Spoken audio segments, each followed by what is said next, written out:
நண்பர்களே, விஷன் 9 டிவிக்காக நான் உங்கள் லக்ஷ்மி நாராயணன். இப்போ நம்ம பார்க்க போகிறது வார ராசி பலன் 22ஆம் தேதியிலிருந்து 28ஆம் தேதி வரை எப்படி இருக்க போகுதுன்னு பார்க்க போகிறோம். எப்போதும் சொல்கிறது தான், லக்னத்துக்கு பாருங்கள்.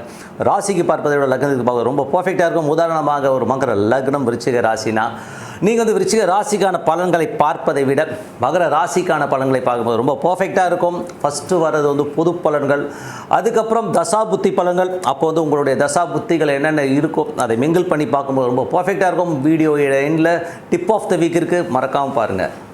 மீனராசிக்கு வந்து பார்த்திங்கன்னா உங்களது ராசி அதிபதி குரு வந்து பார்த்திங்கன்னா மூடியில் இருக்கார். 10ஆம் தேதி குரு வந்து மூடியில் இருக்கும்போது பிஸ்னஸில் வந்து ரொம்ப கேர்ஃபுல்லாக இருக்கும். ஒரு காலகட்டம் புதிய தொழில் வாய்ப்புகள்லாம் கிடைச்சாலும் அதில் வந்து கொஞ்சம் எமோஷனாக இருக்கிறதுக்கான வாய்ப்புலாம் ரொம்ப கேர்ஃபுல்லான, புதிய அக்ரிமெண்ட் டாக்குமெண்டேஷன்லாம் சைன் பண்ணும்போது ரொம்ப கேர்ஃபுல்லாக இருக்கும் ஒரு காலகட்டங்கள்.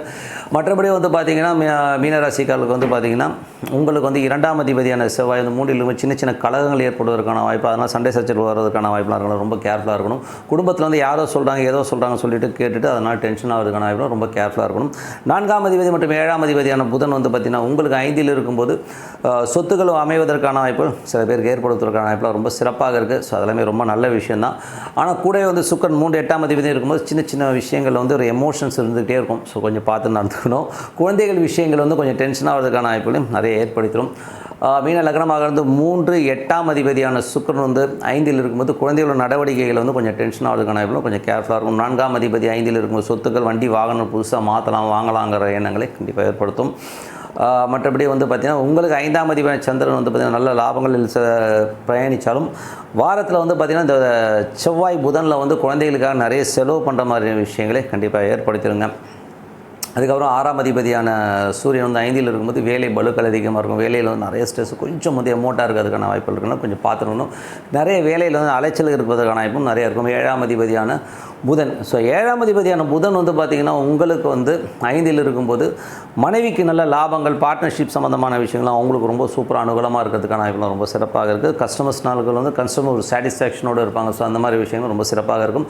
8ஆம் அதிபதியான சுக்கிரன். ஸோ 8ஆம் அதிபதியான சுக்கிரன் வந்து பார்த்திங்கன்னா உங்களுக்கு வந்து 5இல் இருக்கும். குழந்தைகள் விஷயங்கள் ரொம்ப ஜாகிரதையாக, குழந்தைகளுடைய நடவடிக்கைகள் வந்து நமக்கு மன வேதனை கொடுக்கறதுக்கான வாய்ப்பு, பேசுறதெல்லாம் கொஞ்சம் எமோட்டாகிறதுக்கான வாய்ப்புலாம் இருக்கிறனால கொஞ்சம் பார்த்து நடந்துக்கணுங்க. அதுக்கப்புறம் 9ஆம் அதிபதியான செவ்வாய். ஸோ 9ஆம் அதிபதியான செவ்வாய் வந்து பார்த்திங்கன்னா உங்களுக்கு வந்து 3இல் இருக்கும்போது நிறைய பிரயாணங்களால் நல்ல லாபங்கள் வருவதற்கான வாய்ப்புலாம் நிறைய இருக்குங்க. ஸோ வேலையிலும் பார்த்திங்கன்னா நிறைய வந்து ரொம்ப ஊராக சுற்றுறது, வெளியூர் போகிறது, இந்த மாதிரி விஷயங்கள் நிறைய ஏற்படுவதற்கான வாய்ப்புலாம் நிறையா இருக்குது. அப்பாவுடைய உடல்நலம் சார்ந்த விஷயங்களும் கொஞ்சம் கவனமாக இருக்க வேண்டிய ஒரு காலகட்டங்க. 10ஆம் அதிபதியான குரு வந்து 3இல் இருக்கும்போது வேலை பிஸ்னஸில் வந்து ரொம்ப கேர்ஃபுல்லாக இருக்க வேண்டிய ஒரு காலகட்டம். ஏன்னா சந்திரனுடைய சாரத்தில் போகும்போது பிஸ்னஸில் வந்து புதிய வாய்ப்புகள் இருந்தால் அதனால் ஒரு ஸ்ட்ரெஸ் வரதுக்கான வாய்ப்புலாம் ரொம்ப கேர்ஃபுல்லாக இருக்க வேண்டிய ஒரு காலகட்டம் பார்த்து நடந்துங்க. இதுவரை பார்த்தது பொது பலன்கள். இப்போ வந்து தசாபதி பலன்கள் எப்படி இருக்குன்னு பார்ப்போம். ஸோ மீன லக்னமாக இருந்து சூரிய தசாபதி அந்த சூரியன் வந்து பார்த்திங்கன்னா உங்களுக்கு வந்து 5இல் இருக்கும்போது 6ஆம் அதிபதி 5 வேலை பலுக்கள் வேறு நிறைய இருக்கும். ஸோ வேலை செய்கிறவங்க வந்து கொஞ்சம் ஸ்ட்ரெஸ் டென்ஷன் இருக்கிறதுக்கான வாய்ப்பெல்லாம் இருக்கணும். கொஞ்சம் பார்த்து நடந்துக்கணும். மீன லக்னமாக இருந்து சந்திர தசாபதி அந்த வாரத்தின் வந்து ஆரம்பம் ரொம்ப சிறப்பாக இருந்தாலும் ஒரு செவ்வாய் புதன் வந்து நிறைய விரயங்கள் ஏற்படுவதற்கான வாய்ப்புகள் கொஞ்சம் கேர்ஃபுல்லாக இருக்கின்ற ஒரு காலகட்டங்கள். மீன லக்னமாக இருந்து செவ்வாய் தசாபதி அந்த செவ்வாய் வந்து பார்த்திங்கன்னா 9ஆம் அதிபதியாக இருந்து 3இலும் நிறைய பிரயாணங்கள் மேற்கொள்வதற்கான வாய்ப்புகள் நிறைய இருக்கும். வேலை சம்பந்தமான விஷயம் நிறைய பிரயாணங்கள். சில பேருக்கு வந்து புதன் வியாழன் வந்து ஆன்மீக சுற்றுலா, ஆன்மீக சம்பந்தமான விஷயம் கொஞ்சம் அலைச்சல் ஏற்படுவதற்கான நிறைய இருக்கும். மீன லக்னமாக இருந்து ராகு தசாபுத்தி, ராகு வந்து ராசியிலே இருந்து அது வந்து சனியுடைய சாரத்தில் இருக்கும்போது கொஞ்சம் அலைச்சல்கள், கொஞ்சம் விரயங்களை கொடுப்பதற்கான வாய்ப்புகளை கண்டிப்பாக கொடுத்துருங்க. ஸோ அதனால் கொஞ்சம் பார்த்து தொழில் ரீதியான விஷயங்கள் அடுத்த கட்டத்திற்கு போவதற்காக நிறைய விரயங்களை கொடுக்கும். ஸோ கொஞ்சம் பார்த்தோன்னா நண்பர்கள் விஷயங்களையும் வந்து கொஞ்சம் வந்து விரயமாவதற்கான வாய்ப்புலாம் ரொம்ப கேர்ஃபுல்லாக இருக்கணும். மீன லக்னமாக இருந்து குரு தசாபுத்தி, குரு வந்து பார்த்திங்கன்னா உங்களுக்கு 3இல் இருக்கும்போது அது சந்திரனுடைய சாரத்தில் இருக்கும்போது குழந்தைகள் வந்து நல்ல சந்தோஷமாக இருக்கணும் நம்ம ஃபீல் பண்ணுவோம். ஸோ இருந்தாலும் வந்து குழந்தைகளுடைய விஷயங்கள் வந்து நல்ல ஒரு ஏற்றமாக ஒரு குரு தசாபதினாலும் ரொம்ப சிறப்பாகவும் அவங்களோட முயற்சிகளை பார்த்து நம்ம கொஞ்சம் சந்தோஷப்படுறதுக்கான வாய்ப்பும் ரொம்ப நல்லாயிருக்கு.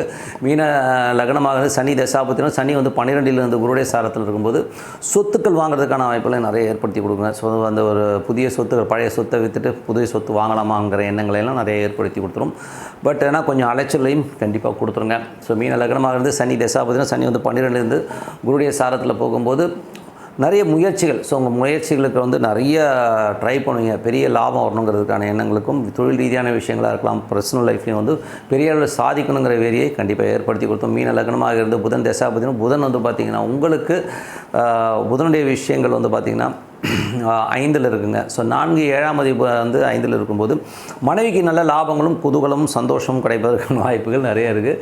சொத்துக்கள் ஏதாச்சும் வாங்கலாமா, வண்டி வாங்கலாமாங்கிற எண்ணங்களே கண்டிப்பாக ஏற்படும். பட் இதுதான் கூடவே வந்து 8ஆம் அதிபதி சுக்கிரன் இருக்கும்போது கொஞ்சம் எமோஷன்ஸையும் கண்டிப்பாக கொடுக்கும். ஸோ அது மட்டும் கொஞ்சம் பார்த்து நடந்துக்கணும்.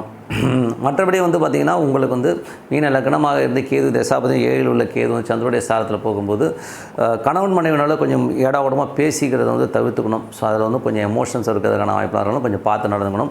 மீன லக்னமாக சுக்கிர தசாபதி அந்த குழந்தைகள் விஷயங்களில் ஆன்மீகம் சம்மந்தமான விஷயம்லாம் கொஞ்சம் ஸ்ட்ரெஸ் இருக்கும். ஸோ குழந்தைகளோட நடவடிக்கையெல்லாம் பார்த்தா ஐயோ என்னடா அது இப்படி பேசுதுன்னும் போது இருக்கும். குழந்தைகளுடைய விஷயங்கள் வந்து இவ்வளோ செலவு வருதே அப்படிங்கிறத நினச்சி நம்ம எமோட் ஆகிறதுக்கான வாய்ப்பாக கொஞ்சம் பார்த்து செலவு பண்ணுங்கள். ஸோ நல்ல விஷயங்கள் நல்லா மாற்றங்கள்லாம் ஒரு பிரார்த்தனை ரொம்ப அவசியமானது. இறைவனை பிரார்த்தனை கண்டிப்பாக அடுத்த லெவல் போகிறதுக்கான சிறப்பாக இருக்கும். எங்கள் பாஸ் இல்லை எங்கள் பாஸ் கூப்பிட்டாரு. Tip of the week. So tip of the வீக்கில் மாந்தி. ஸோ மாந்திங்கிற ஒரு விஷயம் வந்து கேரளாவில் வந்து ரொம்ப பயன்படுத்துவாங்க. இங்கே வந்து ஜென்ரலாக வந்து பயன்படுத்துறது கிடையாது. ஏன்னா வந்து மாந்திங்கிறது வந்து எதுக்காக நம்ம இது பண்ணோம், பிரசன்னத்தில் வந்து மாந்திங்கிறது ரொம்ப மெயினாக வேலை செய்யும் சார். அது உதாரணத்துக்கு வந்து நாங்கள் வந்து ஒரு திருமண ஜாதகம் பார்க்குறோன்னு வைங்களேன்.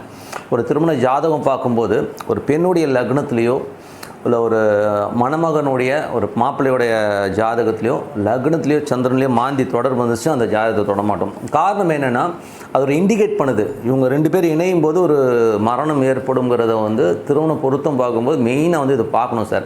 இது வந்து என்னுடைய குருநாதர் திரு GK அவர்கள் வந்து இதை வந்து மெயினாக சொல்லுவார். திருமண பொருத்தம் பார்க்கும்போது மெயினாக வந்து மாந்தி எங்கிறன்னு பார்த்துருங்க.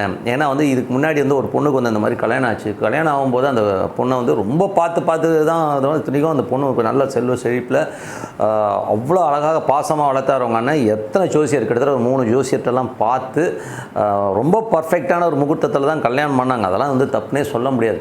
பட் அந்த கணவன் வந்து ஒரு 6 மாதத்துலேயே இறந்துடுறார். ஸோ இறந்தபோது அப்போ வந்து ஜாதகத்தை எடுத்துகிட்டு எங்கள் குருநாதர்கிட்ட வராங்க. ஸோ குருநாதர்கிட்ட வந்துட்டு பார்க்கும்போது பார்த்தா அதில் வந்து மாந்தி வந்து வருது. ஸோ எப்படிங்க இது பண்ணாங்க அப்படின்னும்போது இல்லைங்க அவர் வந்து இத்தனாம் தேதி நான் போய் பார்த்தேன், பார்க்கும்போது இப்படி இருக்கணும்போது அது போடும்போதே வந்து கரெக்டாக லக்னத்தில் வந்து மணமகனோட லக்னத்தில் வந்து லக்னம் சந்திரன் நடுவில் வந்து மாந்தி வந்து உட்காருதுங்க.